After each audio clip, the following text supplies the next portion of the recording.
Brasil, olá você aí de casa, seguimos aqui com 1899, hoje vamos falar do episódio 3, que se chama A Neblina. Se você tá perdido, isso aqui é um recap somente do episódio 3, eu não vou falar do 4 em diante, a gente só faz um recap, dá uma analisada em tudo que aconteceu. Então você pode ir na Netflix assistir o episódio 1, assistir meu vídeo 1 e assim por diante. Então se você já viu o episódio 3, você está pronto para ver esse vídeo, não tem spoiler dos próximos. Gente, será que todo episódio então vai começar com alguém tendo uma visão, né, tendo um sonho? Na legenda em inglês CC, que é Closed Caption, confirma que a voz que fala acorde é a voz da Mora, tá escrito lá, Mora. E eu tô aqui pensativa, será que essas visões têm algo a ver com o lance das TVzinhas? Tipo, alguém que tá colocando as visões nas pessoas, tipo Boninho lá no Big Brother.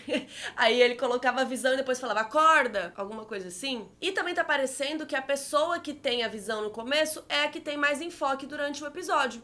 Vamos ver se vai continuar assim. Outra teoria interessante é que naquelas TVs são 9 telas com 9 personagens. Será que esses são os 9 personagens que vão ter foco? Cada um em um episódio? Só que são 8 episódios e não 9. Então será que um deles vão juntar em 2? Ou será que um deles não tem episódio? Será que o Daniel?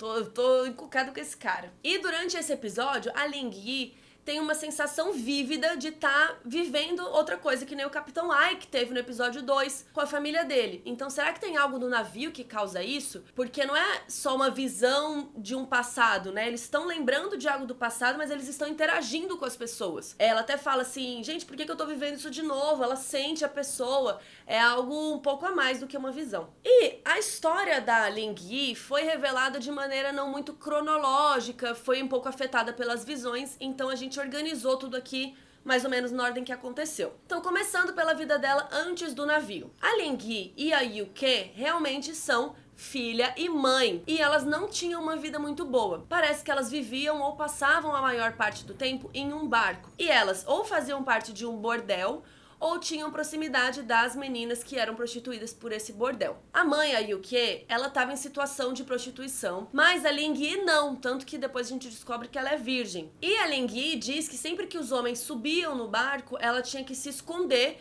enquanto a mãe dela ia, enfim, né, trabalhar. E a Yuke sempre quis proteger a filha para que isso não tivesse que acontecer com ela também. E a Ling Yi conhecia uma menina chamada Mei Mei, que trabalhava nesse bordel também. E a Mei Mei recebeu a oportunidade de viajar no Kerberos até a América e provavelmente, né, continuar trabalhando como prostituta lá na América, mas talvez de maneira mais luxuosa, com mais condições, ainda não sabemos. Mas a Mei Mei diz que iria para Inglaterra e que é de lá que o Kerberos iria zarpar. Então, confirmado, o navio saiu mesmo da Inglaterra. E ela fala que iam dar aulas de dança e de japonês pra ela poder trabalhar. E aí mandaram um kimono pra ela que tem aquele símbolo do triângulo. E nesse episódio a gente descobriu que esse símbolo é da empresa dos navios. Então ela foi contratada a mando da empresa? Será que a senhora Wilson trabalha para essa empresa também? Agora, por que tem esse lance de fingir que é japonesa, né? Porque a Mei Mei também não é japonesa, né? Ela também tem que aprender japonês, tem que usar o kimono. Então será que isso é algo só de fetiche pros clientes ou tem alguma coisa a mais aí? Enfim, então a Mei Mei que ia pro Kerberos, mas a Ling Yi ficou, não sei se com inveja, se quis roubar o lugar dela, e ela deu pra menina um chá que ela já tinha visto a mãe dar pros homens com quem ela tinha que atender, né? Esse chá, teoricamente, era só pra dormir. A Ling Yi via que todos os homens lá da mãe dela acordavam depois. Então a gente presume que era o tempo dela roubar o kimono, né? Roubar as coisas da Mei Mei e zarpar no navio. Mas, provavelmente, ela errou na dose e a Mei Mei acabou morrendo com o chá. E a Ling Yi, né, ficou mal, ficou chocada. A mãe percebe o que tá acontecendo e pra proteger a filha, as duas colocam o corpo da Mei Mei numa caixa e jogam do barco pra afundar no mar. E aí a Ling Yi assume o papel da Mei Mei e elas vão pra Inglaterra e viajam no Kerberos. E aí a gente tem o tempo presente da Ling Yi no navio, no Kerberos, e ela começa a ter essas visões associadas com a história da Mei Mei, relembrando, né? No início do episódio ela sonha que tá na caixa em que a Mei Mei afundou, como se ela estivesse no lugar dela, né? Porque ela roubou o lugar dela. Então acho que isso tá ali, né, na mente dela. Depois ela também se vê dentro da caixa, sendo jogada do barco, enquanto outra versão dela mesma a empurra. Só por último que a gente vê a Ling Yi do presente interagindo com a visão e falando pra Mei Mei não era pra você morrer. E aí no presente o navio tá dando meia volta pra Europa. E aí chega essa neblina do nada e faz o navio parar. E aí a senhora Wilson diz que é preciso se adaptar, que toda calamidade traz uma oportunidade. Então o que a gente tá entendendo disso? Que a Ling Yi só seria prostituída quando ela chegasse na América. Mas já que vai demorar pra chegar, a senhora Wilson resolveu agilizar e resolveu colocar a Ling Yi para trabalhar, né, enfim, já no navio. E aí a senhora Wilson quer passá-la pro Lucien, o cara do casal francês. Então ela vai lá ver como é o corpo da Ling Yi, inclusive examinando ela intimamente, que é uma cena horrível. E a senhora Wilson descobre que a Ling Yi é virgem. E aí ela acha estranho, como que uma das minhas melhores meninas é virgem? Então assim, a senhora Wilson sabe que a Ling Yi roubou a vaga da outra menina, e aí ela até fala que não gosta de ser enganada, mas que gosta de ser surpreendida. E aí a Ling Yi vai correndo contar pra mãe, pra Yukie, e diz que a senhora Wilson descobriu tudo, as duas brigam, e ficou parecendo isso, que elas achavam que tinham conseguido enganar a senhora Wilson, mas nessa cena do exame, a senhora Wilson revelou que sabe sim, e isso assustou as duas, né, assustou a Ling Yi. Então ela briga com a mãe, sai correndo pelo navio, se esconde no baú onde tem uma das visões, e o Oleg acha ela. E eles não conseguem se entender, mas eles trocam os nomes e o Oleg a leva pra se esconder naquele lugar de onde descem os barquinhos, as canoas e tal. E a Ling Yi tem uma última visão ali na neblina e ela fica super mal. E ela desabafa pro Oleg um pouco do que ela fez, mas ele não entende nada, né? Porque eles falam cada uma língua. E aí eles se abraçam e tal. Então, vocês estão shippando? Será que rolou um clima? Vamos ver. Daí ela volta pra cabine e a Yukie pede desculpas. E a filha fala, não mãe, você tava certa, que a gente não deve ter sonhos, que se a gente pega o que não nos pertence, os sonhos se tornam pesadelos. E aí ela fala que ela tá pronta e manda chamar a senhora Wilson. Então parece que ela decidiu bancar a situação, sabe? Do tipo, eu não matei a menina?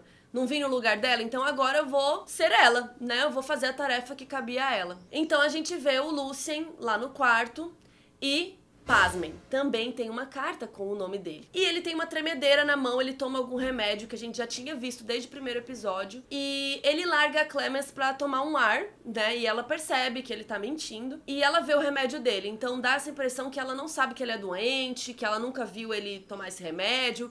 Quando ele vai tomar e ela chega, ele esconde, né? Então tem alguma coisa aí. Aí a gente vê a senhora Wilson na cabine dela, com a grana que ela recebeu do Lucien. E ela também tem uma carta, e o primeiro nome dela é revelado, que é Virginia, que é o nome que tá escrito na carta. E também o Baran Bodar já tinha postado uma foto com o nome dela. Então o Lucien se encontra com a Ling Yi, ela dança pra ele. Só que quando ela vai tirar a roupa, ele diz que ele não quer isso, ele só quer passar um tempo ali com ela. E ele fala que a vida toda ele quis a primeira classe, ele quis as coisas ricas, as coisas finas, mas que as coisas não saíram como esperado. Então, será que ele era pobre e se casou com a Clemens pra se tornar rico? Ele começa a tremer e ele diz que nada mais importa. E ele fala pra ela não ter medo, porque nunca dura muito. Então ele tá falando do ataque que ele vai ter a seguir, né? Então, não sei se é um ataque epiléptico, se é alguma outra coisa. É uma situação muito triste pra todo mundo ali. Dá muita dó dela, porque ela claramente não fala francês, então ela não tá entendendo nada que ele tá falando, ela só tá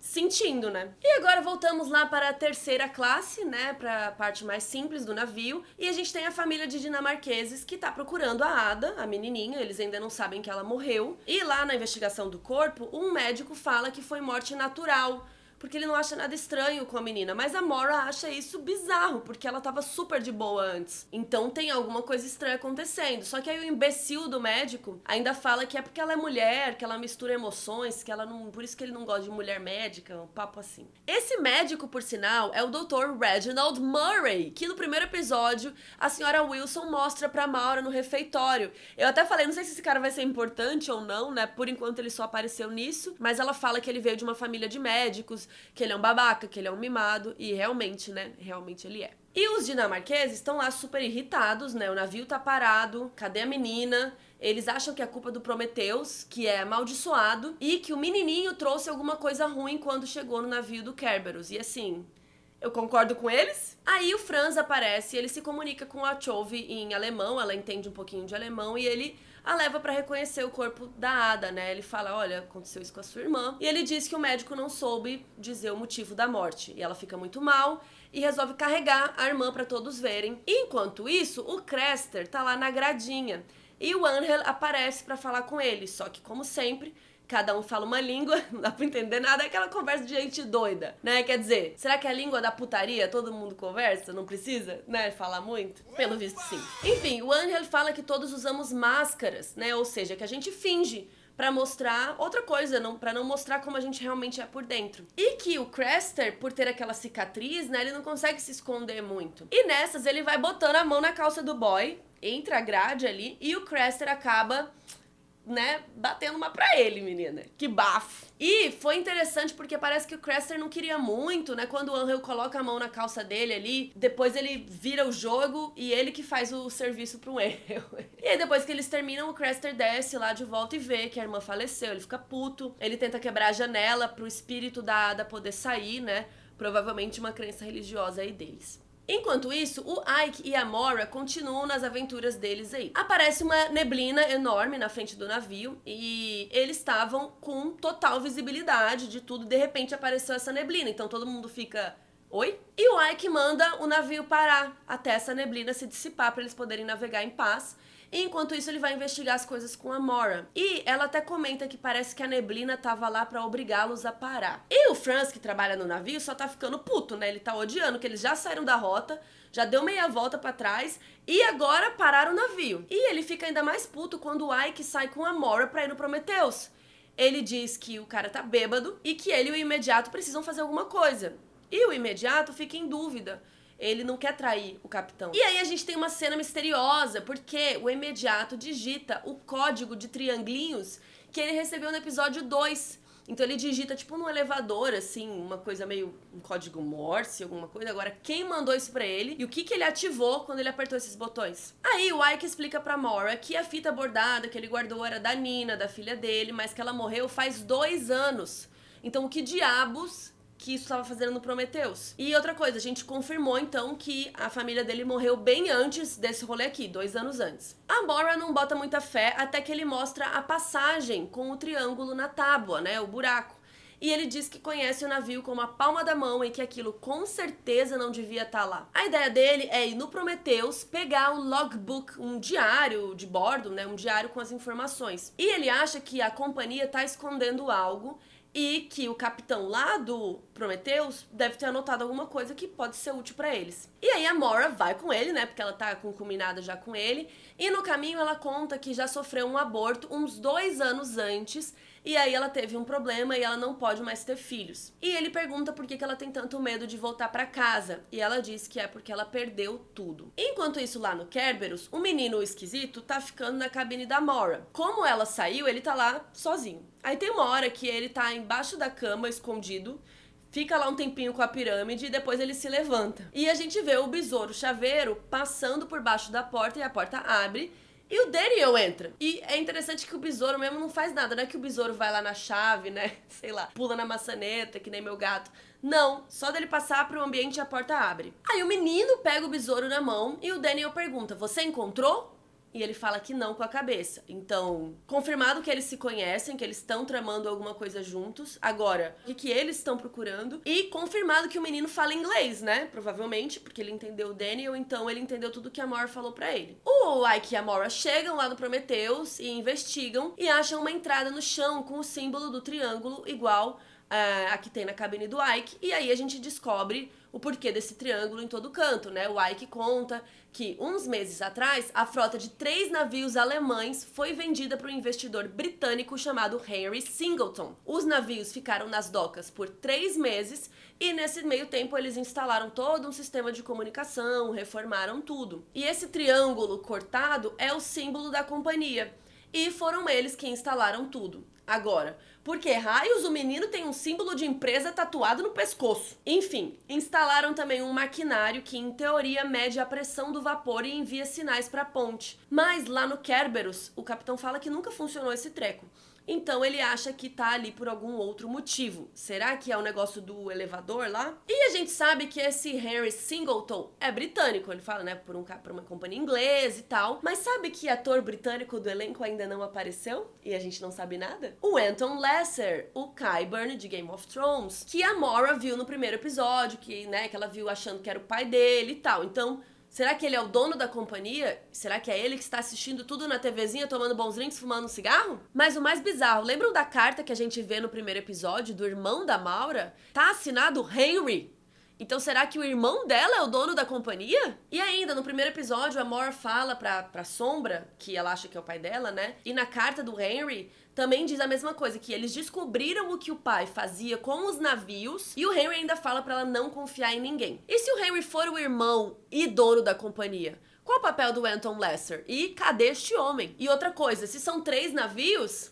tá faltando um. Onde estará esse navio? E o Ike e a Maura vão lá nas fornalhas e o fogo chega a 900 graus Celsius. E ela diz que isso é o suficiente para cremar pessoas. Então eles começam a procurar fragmentos ali de dentes, de ossos, porque, né, vai que mataram todo mundo ali e cremaram, né, do navio. Porque eles estão curiosos como que esse povo sumiu, certo? Mais de 1000 pessoas. E aí o Ike encontra a lista dos passageiros do Prometheus e o nome de quem está lá, gente. O nome da Maura. Inclusive, o número da cabine dela é o mesmo, 1011. E ele esconde isso dela, ele fala que não achou nada e os dois voltam pro Kerberos. Então, assim, que porra é essa? Será que ela ia no Prometheus, daí não conseguiu embarcar e acabou indo no Kerberos? Ou será que ela foi sim nele?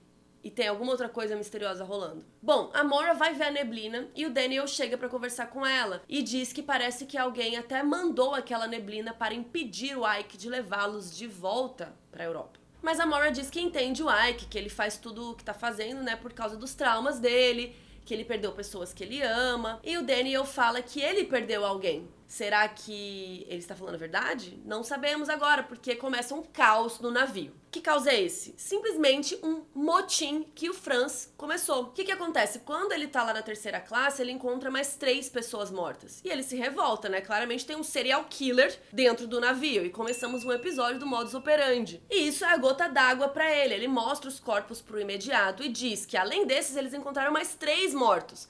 Então já são, eu tô fazendo a conta aqui, 7 com a Ada, né? E todos sem hematomas, sem cortes, sem sangue. E o que eu tô supondo aqui, presumindo, que todo mundo foi morto pelo Daniel, porque foi do mesmo jeito que ele matou a Ada. E aí o Franz manda o imediato assumir o controle do navio. Ô, meu filho, vamos a isso, vamos resolver aqui, temos que salvar esse navio. Até porque o que aconteceu com o Prometheus é assustador, né? As pessoas de lá sumiram, né? Então o que tá rolando? Eles estão com medo de estar acontecendo ali com eles também a mesma coisa. E outra, a companhia mandou afundar o Prometheus. Então, alguma coisa ruim tava ali dentro, não devia sair de lá. E o imediato não quer desobedecer o capitão. Então o Franz decide que ele mesmo vai resolver essa bagaça. Ele vai lá na terceira classe, consegue o apoio da galera de lá, dos dinamarqueses, da Tove, que pega a arma e bora. O Olek, que tá lá, não quer participar, ele quer contar tudo pro Ike, mas ele é preso e jogado no mesmo lugar onde o Jerome tá desde o episódio passado, porque descobriram que ele não fazia parte ali. O Franz dá armas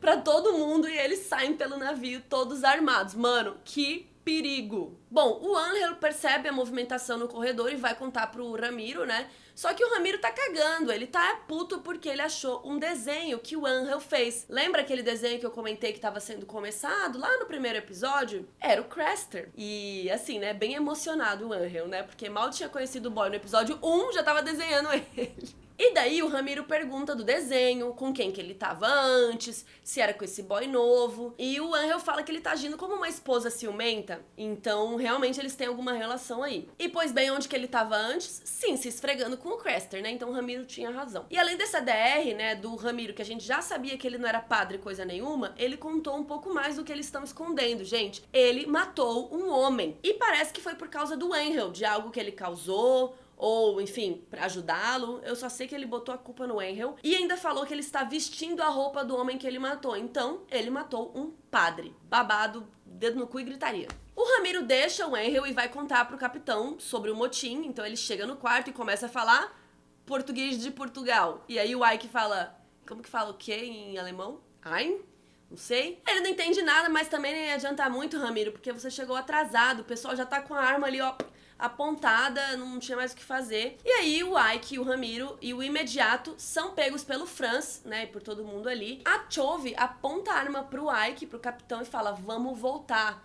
E logo em seguida a gente tem um final chocante, porque o Daniel tem um aparelhinho ali, parece aqueles brinquedos de criança, que ele fica mexendo pra um lado e pro outro, e influencia aquele maquinário lá que a companhia instalou no navio, e quando ele faz os movimentos lá, puff, o Kerberos simplesmente desaparece no ar. Some junto com a neblina e o episódio acaba. E, gente, é o Kerberos, é o navio que tava aceso, é o navio que tá todo mundo dentro. Eu fiquei passada. Coloca aí o que vocês acharam desse momento e vamos pros mistérios deixados pelo episódio 3. Como que o Daniel tá matando esse povo? A gente tem um serial killer no navio e qual é o modus operandi dele? Eu quero saber. O Ramiro matou um padre. Por quê? Como assim? E que raios a Maura tava fazendo na lista do Prometheus? Angel e Crester, podemos chipar vocês? E o que o menino estranho tem a ver com esse Daniel? E outro, como que esse besouro chaveiro funciona? Pra onde foi o navio? Que porra é essa de maquininha do Daniel? Queremos ver quem é esse Henry Singleton e cadê o terceiro navio. Então é isso, coloquem aí as respostas que vocês acham pra esse episódio antes de ver os outros, tá? Senão não tem graça e também é spoiler. E vamos lá pro vídeo do episódio 4.